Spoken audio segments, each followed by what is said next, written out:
పూర్వం అంటే పూర్వం వరకు ఎందుకు నా దగ్గరే తీసుకుంటారు. ఎంతమంది చేశారో ఇది నాకు తెలియదు. ఎందుకంటే ఇక్కడ this is where it comes old city. ఇప్పుడు అదే టైంలో జూబ్లీ హిల్స్లో, బంజారా హిల్స్లో, సికింద్రాబాద్లో వేరే చోట పెరిగిన ఆడవాళ్ళు ఎలా పెరిగారో నాకు తెలియదు. నా వరకు మాత్రం ఆవు కళ్ళాపి అంటే ఆవు పెడతో మన ముందు ఇంటి ముందు అలకడము, జల్లడము, ముగ్గులు వెయ్యడము ఇవన్నీ అలవాట్లు ఉండేది. మళ్ళీ మా అమ్మ ఏమి ఎప్పుడు నన్ను బలవంతం చేసేది కదా పని చేయమని. కానీ అదొక వాతావరణం. ఆడవాళ్ళందరూ పనులు చేసుకునేవాళ్ళు. రేషన్ షాప్కి వెళ్ళేవాళ్ళం. ఆ మూట అది ఎంత బరువు ఉంటుందమ్మా, 15, 13, 12 ఏళ్ల పిల్లని కూడా సరుకులు మోసుకొని ఇంటికి వచ్చేవాళ్ళం. బట్ ఇప్పుడు జనరేషన్ మారిపోయింది. వర్కింగ్ ఉమెన్స్ సంఖ్య రోజు రోజుకి లక్షల్లో పెరిగిపోతుంది. ఇంట్లో ఉండేవాళ్ళు చాలా తక్కువైపోతూ ఉన్నారు. బట్ ఈ ట్రెండ్ని ఎలా చూడాలంటారు? అది పాజిటివ్నెస్సా, నెగిటివ్నెస్సా? ఒకటైతే ఉంది తల్లి, ఇప్పుడు స్త్రీలు కానీ పురుషులు కానీ ఇది వ్యత్యాసం ఇద్దరికీ లేదమ్మా. మనం పురాతన కాలం విధి విధానంగా ఎన్ని ఉద్యోగాలన్నా చేసుకోవచ్చు, అభ్యంతరం లేదు. చక్కగా చదువుకోవాలి. ఇప్పుడు ప్రపంచ వ్యాప్తంగా ఉన్న స్థాయికి మనం ఎదగాలి. ఎదగాలి అంటే మనం ఇదివరకు తక్కువ ఉన్నామా అని కాదు. అంటే వాళ్ళ భాషకు సరిసమానంగా మనం ఆ భాష మాట్లాడగలగాలి. ఇప్పుడు మనకి వేదాల్లో అక్కడ మ్యాథమెటిక్స్ అవన్నీ ఉండి కూడా ఇప్పుడు సివి రామన్ గారు ఏం అద్భుతమైన మ్యాథమెటిషియన్ ఆయన. బట్ ఈ still had to solve and teach in the language Britishers కూడా అండర్స్టాండ్ దాట్. కాబట్టి మనం అందరము ప్రపంచవ్యాప్తంగా అర్థమయ్యే భాషకు ఎదగాలి. ఇది ఎదగడమా అంటే మనది ఉన్నది వదులుకోవడమా? కాదు కదా. రైట్. అప్పటికే ఇళ్లలో పనులు చేసుకోవాలి. ఇప్పుడు మీరు నమ్మరు, పల్లెటూర్ల ఆడపిల్లలకు కూడా ఊడ్చడం రాదు, కళ్ళాపి జల్లడం రాదు, ముగ్గు వేయడం రాదు, వంట చేయడం రాదు. వాళ్ళకు రాదు. మగపిల్లలకు కూడా ఓ పని తీరువా వాకువా లేదు, ఓ సహాయపడే యాటిట్యూడ్ లేదు. ఏదన్నా అమ్మ కష్టపడుతున్నా అలా చూస్తూ నిలబడి ఉంటారు మగపిల్లలు. ఎలా పెంచాలంటారు ఒక తల్లి? ఎందుకు అంటే మీ పిల్లల్ని కొన్నేళ్ల పాటు స్కూల్కి పంపించలేదు, బట్ దే ఆర్ ఐఐటియన్స్ అని విన్నాను. నిజమేనా అసలు? అవునమ్మా, 3 పిల్లల్లో 2 ఐఐటియన్స్, 3 అమ్మాయి చదువుకుంటా ఉంది. ఓకే, 3 ఆడపిల్లలే? ముందు అమ్మాయి, తర్వాత అబ్బాయి, మళ్ళీ అమ్మాయి. ఓకే, ముగ్గురు. ఓకే, చాలా ఇష్టం. అందుకే నేను సీక్వెన్స్ చాలా కరాకండి చెప్తాను. అమ్మాయి, తర్వాత అబ్బాయి, తర్వాత మళ్ళీ అమ్మాయి. అంటే నా పిల్లలంటే ఇష్టం, అబ్బాయి తాపలేదు. So it's not about gender. పేర్లు ఏంటి? పెద్ద అమ్మాయి పేరు లోపాముద్ర. లోపాముద్ర. ఓకే. దాని తర్వాత అబ్బాయి పేరు Ramakrishna Paramahansa. Oh my God. మూడో సంతానం అమ్మాయి పేరు మోదిని. మోదిని. మోదీ గారి ఇన్స్పిరేషన్ తో పెట్టుకున్నారా?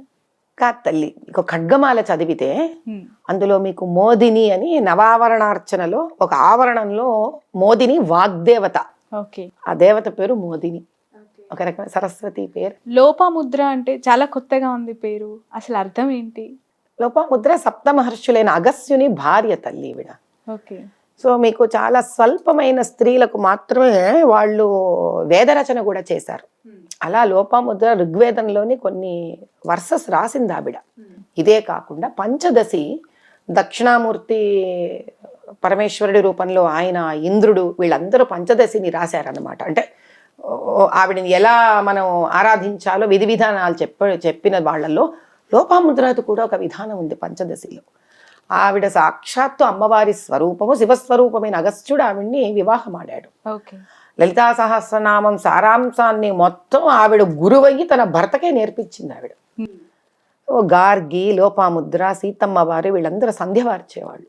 బట్ ఒక 15 years ఐ థింక్ బ్యాక్ కదా మీ పిల్లలకి పేర్లు పెట్టే? పెద్ద అమ్మాయికి అయితే 20 ఏళ్ల క్రితం.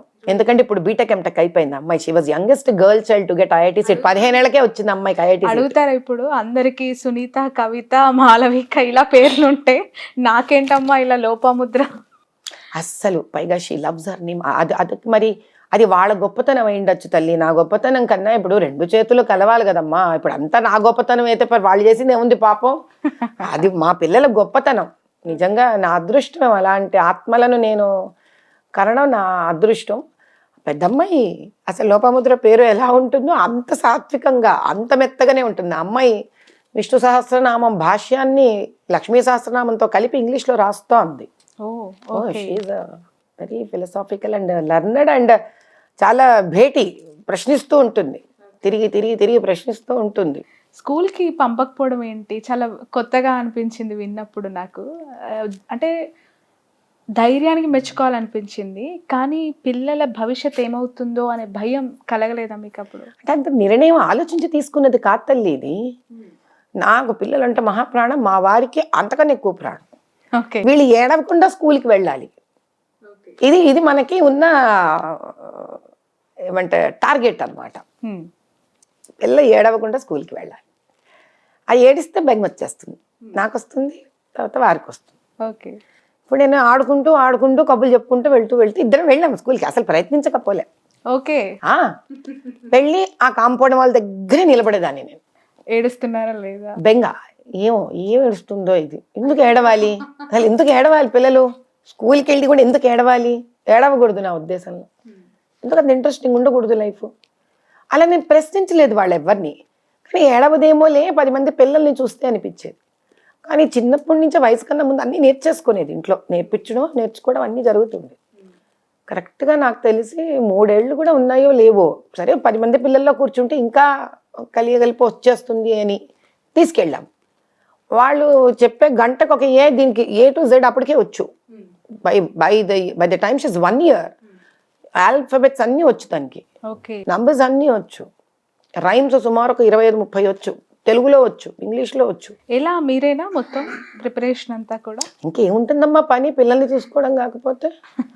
సో వాళ్ళని కూర్చోబెట్టి, దానికి అన్నం కూడా ఎలా పెట్టేవాళ్ళం అనుకుని ఉయ్యాల్లో కూర్చోబెట్టి ఎదురుగా రైమ్స్, అప్పుడు కార్టూన్ CDs వచ్చేవి, ఈ ఎగ్జిబిషన్ గ్రౌండ్స్లో అమ్మేవాళ్ళు CDs. ఆ CD పెట్టి అది చూపిస్తూ చక్కగా బట్ట ఉయ్యాల కట్టి దాని నడుము కట్టేసి అది కింద పడిపోకుండా అలా ఊపుతూ మళ్ళీ మా దగ్గరికి రాగానే నోట్లో మళ్ళీ ముద్దు పెట్టడం, ఇలా తింటి చూడడం, అలా ఎన్నో రైమ్స్, దాంతోపాటు నేను పాడడం. ఇలా she was into the form of learning many things. ఎందుకు విష్ణు సహస్రనామం కరెక్ట్గా అమ్మాయికి 2 ఏళ్ల 10 నెలలు అంతే. She has learned 100 verses of Vishnu Sahasranamam అనర్గళంగా చెప్పేసేది. గురువు ఇంటికి వచ్చి చెప్పిస్తే వాళ్ళు అనేవాళ్ళు కూడా అపర ప్రహ్లాదుని కన్నావు తల్లి అనేవాళ్ళు నన్ను. వాళ్ళే అంత, they themselves had so much of ability to learn and grasp. అలా అలా అలా అలా మెత్తగా పెద్దగా అయ్యి పెరుగుతున్న కొద్దీ ఆ చిన్నతనంలో స్కూల్కి తీసుకెళ్తే షీ సమ్ ఫెల్ట్ బయటకు వచ్చేసేది. ఏం తల్లి బయటకు వచ్చేసావు నువ్వు అని అంటే, కాసేపు ఆడుకుందామమ్మా ఇక్కడ అనేది. ఎందుకు క్లాస్లో పో పో పో అంటే, అబ్బా ఒకటే అమ్మా పొద్దు నుంచి ఏనే అంటోంది టీచరు. పిల్లలు ఏడుస్తున్నారు, ఇష్టం ఉండదు అని ఎవరన్నా మిస్హ్యాండిల్ చేయడం ఇష్టం ఉండదు, ఎందుకు కనెక్ట్ కాలేకపోయింది. అండ్ నేను ఎప్పుడూ బలవంతపరచదలుచుకోలేదు. అయినా ఒక వారం రోజులు వెళ్ళాక ఒకసారి కింద పడింది అమ్మాయి, దాని మోకాల నుంచి బడబడ రక్తం కారుతోంది. అప్పుడే మా తమ్ముడు వాళ్ళు వచ్చారు ఊరు నుంచి, వాడిని పంపించాను. వాడు ఎత్తుకొని ఆ స్కూల్ అయిపోయింది, ఆ పిల్ల ఏడ్చుకుంటూ వస్తుంది, అలా ఆయమ్మ చేయి పట్టుకొని అలా వస్తుంది. ఆ రోజు వాడిని పంపించాను నేను, మోకాలేమో రక్తం కారిపోతుంది. వాడు వెంటనే పరిగెత్తుకొని ఇంటికి వచ్చేసాడు. మాకేమో గాబరా, అసలు పిల్లకి మోగాలికి రక్తం కారడం అంటే చాలా పెద్ద విషయం. So we were rushing to go to hospital, ఎందుకంటే ఏదో చిన్న రాయి ఇరుక్కుపోయింది మోకాల్లో కూడా. సార్ స్కూళ్ళలో దెబ్బ తగ్గడం తప్పేం కాదు, పిల్లలన్నాక దెబ్బలు ఏవో తగులుతూ ఉంటాయి. కానీ నాకు ప్రిన్సిపల్ దగ్గర నుంచి ఫోన్ వచ్చింది. వచ్చి ఏమనిందంటే, మీరు అమ్మాయికి చెవులకి బంగారు రింగులు పెట్టి పంపించారు, you are not suppose to send like that అని.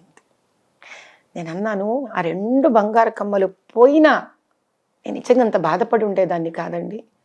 ఒక ప్రిన్సిపల్ స్త్రీ అయ్యి ఉండి మీరు ఒక తల్లి బిడ్డ దెబ్బ తగిలి రక్తం కారి ఇంటికి వస్తుంటే మాతృత్వంతో, అయ్యో అమ్మ పిల్లకి దెబ్బ తగిలింది ఇట్లా, దయచేసి హాస్పిటల్ తీసుకెళ్ళండి అని కన్నా మీరు అన్నుంటే నాకు చాలా ఊరట కలిగి ఉండేదండి.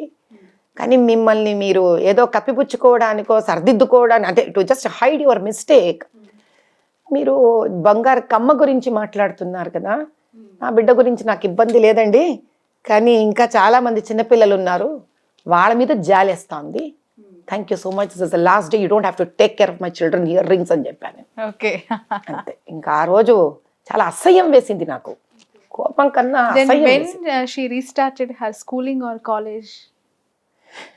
ఈ పిల్ల ఇంగ్లీష్లో మాట్లాడేది కాదు, మా పెద్దది.